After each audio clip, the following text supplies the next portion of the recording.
And so one of my favorite testimonies was about this lady. Her name was Gisette Basara.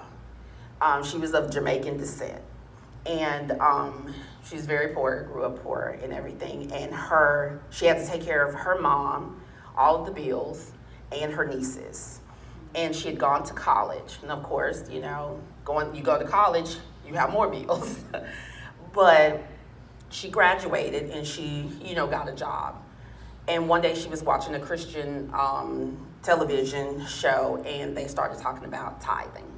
And she decided to do some research on it, and she said she wanted to know more. After doing her research, she asked God to show her how to tithe, even though she was struggling, living paycheck to paycheck. And God did that for her. And so he showed her how to tithe, and she said in the beginning it was hard, but she did tithe.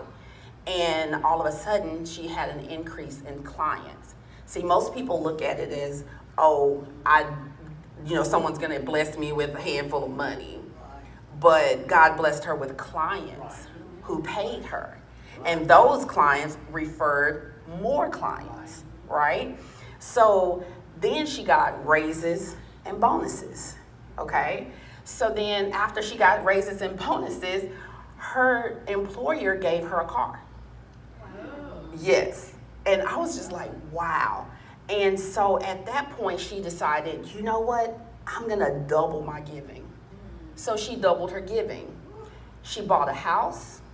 She paid for both of her nieces to go to college. And she ended up being a lawyer, a real estate broker, and a financial planner. All because she trusted God. And she was a very good money manager. And because she managed the money that God gave her, the little, he just kept giving her more. And the more he gave her, the more she wanted to give to others. And it just became, and like they say, you can't beat God's giving. She had the faith and confidence and trust in God that he would take care of all of her needs. So I was thinking about that. And how people say things come full circle. I like to think of God's giving as a spiral. Have you ever noticed a spiral? So you start in the middle and it's small. So to me, that's God's blessing right there. He gave it to you. And then you give. And then he gives you more. And then you give more. And then he gives you more. And then you give more. And it just keeps getting bigger and bigger and bigger. So it never ends. It just becomes a bigger spiral. And that was just something God put in my head, like this is the way this is. It's not a circle, it's a spiral, because it's just gonna keep getting bigger and bigger and bigger, and it's never ending. So let's see. So here are some takeaways that I got from studying this lesson, and I hope you were, blessed as well. First, seek God first regarding your giving. Always God first.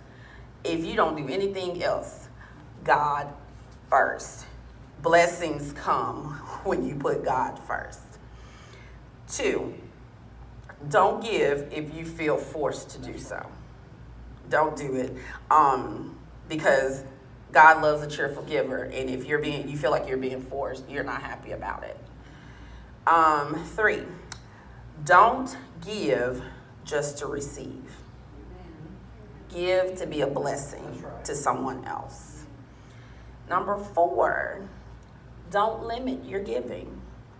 If God has put it on your heart to give more than a tenth, give it. If God has put it on your heart to bless someone else, bless them. If God has put it on your heart to sponsor, someone in another country, do it. Don't put your giving in a box, because God is not in a box.